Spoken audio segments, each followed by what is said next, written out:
Bonjour à tous, je suis ravie de vous retrouver aujourd'hui pour une vidéo blabla. Et je suis vraiment super contente de pouvoir vous annoncer que finalement vous allez peut-être pouvoir me rencontrer, enfin peut-être, non sûrement, enfin si vous vous déplacez en tout cas, me rencontrer en fait cette année-ci, fin 2019. Puisque on m'avait déjà demandé plusieurs fois si je comptais faire des salons ou des séances de dédicaces, etc. en 2019 et je vous avais répondu que non parce que j'étais invitée nulle part et ou alors si, mais je devais y aller à mes frais et donc du coup je me déplaçais pas en France à cause de l'aspect financier. Et en fait là je suis super contente parce que ma maison d'édition BMR, donc du groupe Hachette, m'invite au salon, au festival de la romance à Dunkerque en fait le 30 novembre, donc c'est samedi 30 novembre et dimanche 1er décembre. Et donc voilà, je vais pouvoir venir 2 jours puisque je vais pouvoir, enfin voilà, ils me réservent une nuit d'hôtel et tout sur place. Donc je suis vraiment super heureuse par rapport à ça. Je m'attendais pas du tout à ce qu'ils m'invitent et en fait du coup pour l'occasion, mon roman Wolves sera disponible en format papier. Donc pour le moment il est juste en numérique. Donc il est sorti le 19 juillet je crois. Oui, si mes souvenirs sont bons. Et du coup pour fin novembre il sera disponible en format papier. Alors je ne sais pas si ce sera une exclusivité pour ce salon du livre ou s'il sera déjà disponible sur Amazon, libraire, etc. avant, je n'en sais rien. Mais sachez en tout cas que pour voilà, le mois de décembre 2019 il sera disponible en format papier. Donc je suis vraiment très contente parce que du coup je vais pouvoir le dédicacer et vous rencontrer si vous venez au salon, enfin au festival du roman féminin ou de la romance. Je sais plus exactement le nom qu'ils ont donné à ce festival là, mais enfin il y en a qu'un de toute façon, c'est à Dunkerque, donc voilà. Et donc moi je suis contente parce que c'est dans le nord de la France et j'adore le nord de la France. Je trouve que les gens là-bas sont tellement gentils. C'est pas tellement loin de chez moi, hein, c'est à 200 km, donc franchement ça va, je vais pouvoir y aller en voiture et tout tranquille. Et voilà, donc c'était pas prévu, je pensais pas du tout faire un salon cette année-ci. Le dernier que j'ai fait, enfin j'en ai fait que 2 en fait, hein, et il y en a un que j'ai fait en, je sais plus, c'était novembre 2016.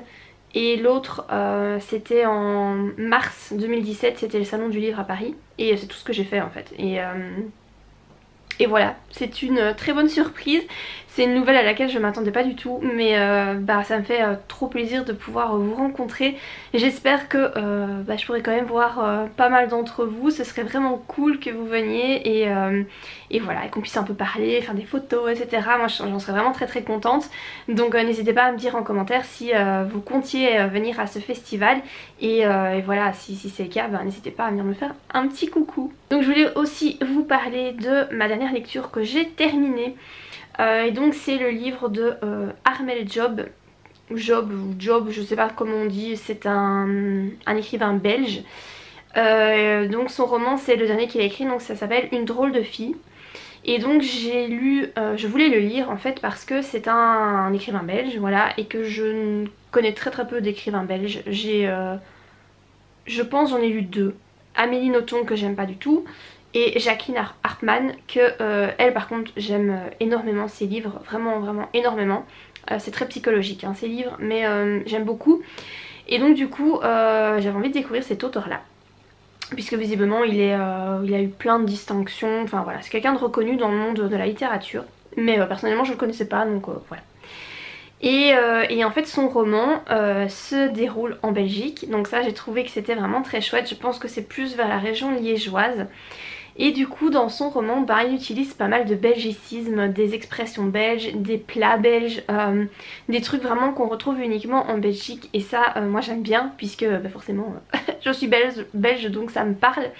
Et donc ça j'ai bien aimé. Après l'histoire en elle-même, en fait j'étais hyper surprise parce que à la toute fin du livre, mais vraiment toute fin, hein, il fait pas forcément de remerciements en fait, et à la place il explique que c'est en fait une histoire vraie et que c'est en fait une histoire tirée de son histoire familiale à lui, ce qui s'est passé.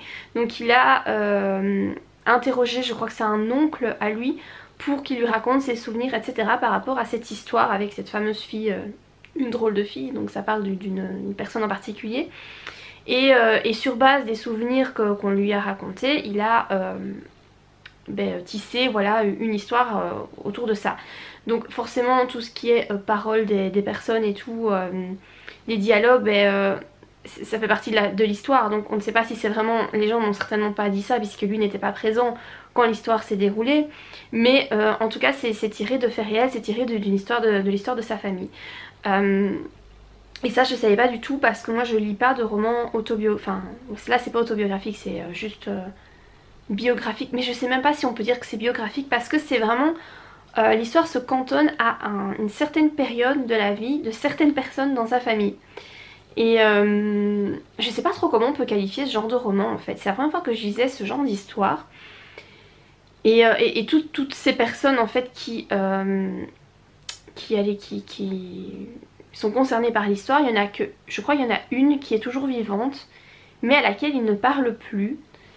Et du coup je me suis dit en lisant ça, bah tiens, parce qu'il la dépeint pas forcément de façon très positive quoi, cette fille-là.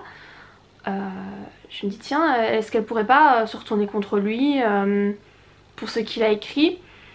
Donc voilà, j'étais en fait interpellée par le fait que c'était quelque chose de réel. Moi je pensais que c'était une histoire complètement inventée. Et du coup le fait que ce soit réel, je trouve que ça explique certaines choses. Parce que déjà les personnages sont extrêmement... je sais pas comment dire, on sent qu'ils sont réels en fait. J'ai eu cette impression là tout au long de ma lecture sans savoir que c'était une vraie histoire. Et c'est vrai que les personnages sont extrêmement plausibles, on a l'impression qu'ils ont vraiment existé parce qu'ils sont très réalistes quoi, avec des défauts, des qualités, mais vraiment propres à chacun, enfin voilà, on sent que c'est réaliste. Mais le truc c'est que l'histoire... je trouve qu'il n'y a pas vraiment d'intrigue dingue quoi, voilà, c'est on a l'impression que ben voilà, en fait il a pris une famille à qui il arrive un enchaînement de trucs, voilà, un enchaînement de trucs, et c'est tout quoi, voilà. Et donc il raconte ce qui se passe pour cette famille là et l'intervention de cette fameuse fille qui arrive comme ça dans leur famille et qui du coup fout un peu la merde sans le vouloir parce que c'est pas sa faute la fille. Et voilà. Et c'est tout. Donc j'ai trouvé que c'était sympa à lire, j'ai bien aimé la lecture et tout. C'est écrit d'une façon... l'histoire se déroule dans les années 50, 1950. Et c'est vrai que le style d'écriture se rapporte à cette époque-là. Donc je pense que l'effet est assez bien réussi hein, finalement. Après voilà, les personnages, je m'y suis pas forcément attachée parce que je trouve qu'ils sont pas attachants quoi. Ils sont énervants, ils sont pas sympathiques. Mais très réel, mais vraiment c'est pas une famille c'est pas une famille sympa quoi, voilà. Et ils sont pas sympas avec la fille de l'histoire, enfin voilà, il se passe toute une série de choses. Et aussi il soulève aussi le questionnement de l'hérédité, du fait que est-ce que un de vos ancêtres avait une tare particulière, est-ce que cette tare se transmet à son fils et puis au fils du fils, etc. Parce que visiblement c'est ce qui se passe un peu dans l'histoire quoi. On dirait vraiment qu'il y a une espèce de tare, de vice que le grand-père avait qui se transmet au fils et sans faire exprès, enfin voilà, ça pose le questionnement voilà, de l'hérédité à ce niveau là, mais par rapport à pas à quelque chose, une maladie ou quoi, hein, mais vraiment par rapport à un trait de caractère ou à un vice ou une addiction, ce genre de truc. Ça je trouvais ça intéressant, ça montre aussi l'importance de la rumeur, surtout en ce temps-là. Je pense que c'est encore le cas peut-être maintenant pour certains villages, mais beaucoup moins. Mais en ce temps-là c'est clair que tout ce qui était rumeur, ça pouvait vous déglinguer une famille, vous déglinguer un commerce, ça pouvait foutre vraiment une merde pas possible à cause de ragots. Et donc ça montre aussi l'importance de ça, de la rumeur, des ragots, etc. qu'il y avait à l'époque. Donc c'était sympa, ça se lit hyper vite, hyper facilement et tout. Mais l'histoire en elle-même... je sais pas, ça n'a pas trop d'intérêt, mais ça se comprend quand on sait que c'est tiré d'une histoire familiale en fait. Donc voilà, j'étais plutôt contente de lire son livre. Après je sais pas si je vais relire des livres de cet auteur là parce que ça m'a pas transcendé quoi. Voilà, j'ai pas été émue, j'ai pas rigolé, ça m'a pas bouleversée, ça m'a rien fait en fait de lire ce bouquin là, ça m'a rien fait. Donc je ne suis pas sûre que je relirai d'autres romans de cet écrivain là, mais au moins je l'ai découvert. voilà, j'ai découvert sa plume, je sais ce qu'il écrit et voilà, je trouve ça intéressant, mais voilà, sans plus. Et donc du coup maintenant j'ai enchaîné avec le roman qui s'appelle Orphelin 88, mais je ne sais plus qui est l'auteur. Je vous mettrai de toute façon la couverture parce que je j'ai pas retenu qui était l'auteur. C'est une auteure française, hein. Ça j'ai retenu qu'elle était française, mais j'ai pas du tout. Sarah quelque chose je pense. Et donc ça c'est une histoire qui se déroule après la guerre, 40-45. Et donc c'est une histoire qui a pour thème les Lebensborn. Et moi c'est un thème qui m'obsède et me fascine depuis de nombreuses années. Je ne sais pas pourquoi ça m'obsède à ce point là, je ne sais pas. Mais du coup j'aime beaucoup. Voilà, on sent que l'auteur s'est vraiment énormément renseigné par rapport à son histoire. Après moi là je suis peut-être à 20% de lecture. Mais ce que je me demande c'est où est la réalité et où est la fiction. Où est-ce que la fiction, où est-ce que la réalité ça s'arrête en fait. Parce qu'elle met des trucs qui sont quand même assez graves et j'ai cherché sur internet un petit peu ce qui se disait par rapport à ce bouquin et donc voilà, il s'avère qu'elle a fait énormément de recherches, elle s'est beaucoup documentée, ce qui se sent extrêmement fort dans son roman et que elle a pris des éléments d'histoire vraie à inclure dans son livre. Mais quels sont ces éléments là? C'est ça que je me demande, parce qu'il y a des trucs quand même qui sont hyper choquants et je me dis mais est-ce que c'est vrai, est-ce qu'il y a vraiment des gens qui ont fait ça? Est-ce que... Voilà, donc du coup, il y a des trucs, je me dis, mais est-ce que je dois croire ça ou est-ce que je dois pas croire? Parce que est-ce que c'est vrai, est-ce que c'est pas vrai? Je sais pas trop, voilà. Voilà. Donc c'est une histoire qui parle des enfants qui ont été enlevés dans les pays de l'Est, Pologne, etc., Roumanie. Ça c'était quelque chose que les Lebensborn je connaissais, je savais que voilà il y avait des femmes qui avaient un profil typique arien qui étaient engrossées, mais je ne sais même pas comment, je suppose par des Allemands, j'en sais rien, et qui allaient dans ces Lebensborn pour mener à bien leur grossesse et puis pour faire naître ces enfants qui étaient des purs ariens. Et je me suis d'ailleurs inspirée très fort de ça pour mes livres, ma saga Utricia, parce que c'est un truc qui m'obsède vraiment. Et je me suis vraiment inspirée de ça surtout pour le tome 2. Si vous avez lu le tome 2 d'Utricia, ça va à mon avis vous parler. Le fait, les Lebensborn, le fait ces espèces de centres de procréation où on met les femmes enceintes pour faire naître des bébés purement ariens. Et donc ce que je ne savais pas par contre c'est que les Allemands, enfin si j'en crois le livre, parce que je ne savais pas, et donc ça je ne sais pas où est la réalité et la fiction, mais je pense que ça c'est vrai, que les Allemands donc kidnappaient des enfants, des bébés et des enfants dans les pays de l'Est, et ces enfants là qui avaient un profil arien, donc a priori blond aux yeux bleus, ils les kidnappaient et ils les tapaient dans des orphelinats, des centres en Allemagne pour les endoctriner. Et les faire aimer le Führer, etc. Les endoctriner quoi. Et je savais pas, moi je pensais que les Lebensborn c'était simplement des endroits où voilà, il y avait des femmes, je sais pas si c'était contre leur volonté ou alors c'était volontaire, j'en sais rien, qui allaient mettre au monde des bébés purement ariens. Et donc du coup ça raconte ça en fait, c'est l'histoire on suit un petit garçon qui c'est après la guerre et il est livré à lui-même puisque le centre dans lequel il était détenu a été détruit et il doit se débrouiller pour se nourrir, pour vivre quoi, tout seul.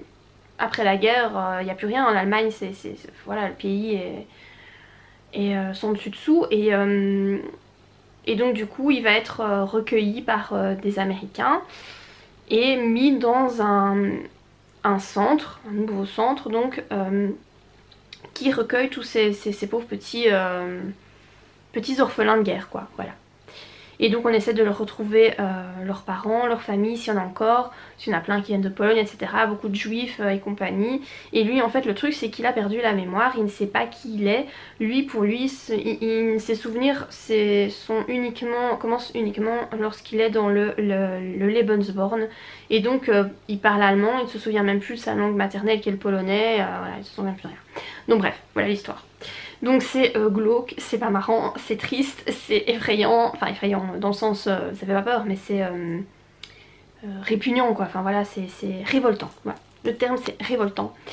Et voilà, moi j'aime bien tout ce qui a trait vraiment à ça, tout ce qui parle de la guerre, mais pas les faits d'armes, tout ça, j'en ai rien à foutre, mais vraiment tout ce qui est plus psychologique, ou tout ce que les Allemands ont fait, ou qu'on nous fait croire qu'ils ont fait, parce que voilà, si on est un peu complotiste, on se pose quand même des questions sur ce qui est vrai, ce qui l'est pas. Donc voilà, ce roman là pour le moment je suis en train de lire ça et j'aime bien pour le moment. Et je sais en fait c'est son second roman et le premier c'est Max, je pense que c'est Max. Et visiblement ce serait l'histoire avant l'histoire ici Orphelin 88. Donc moi je les lis pas dans l'ordre mais je pense que on peut les lire, enfin voilà, on peut lire Orphelin 88 sans avoir lu Max avant je crois. Donc si vraiment l'histoire me plaît bien je lirai Max. Peut-être pas tout de suite après, je verrai bien dans quel état je suis à la fin du roman, mais en tout cas je le lirai. Donc voilà, si vous avez lu ce roman, n'hésitez pas à me dire ce que vous en avez pensé. C'est assez interpellant quand même comme histoire. Et voilà, ça change un petit peu des romans d'amour que j'ai beaucoup lus, fut un temps.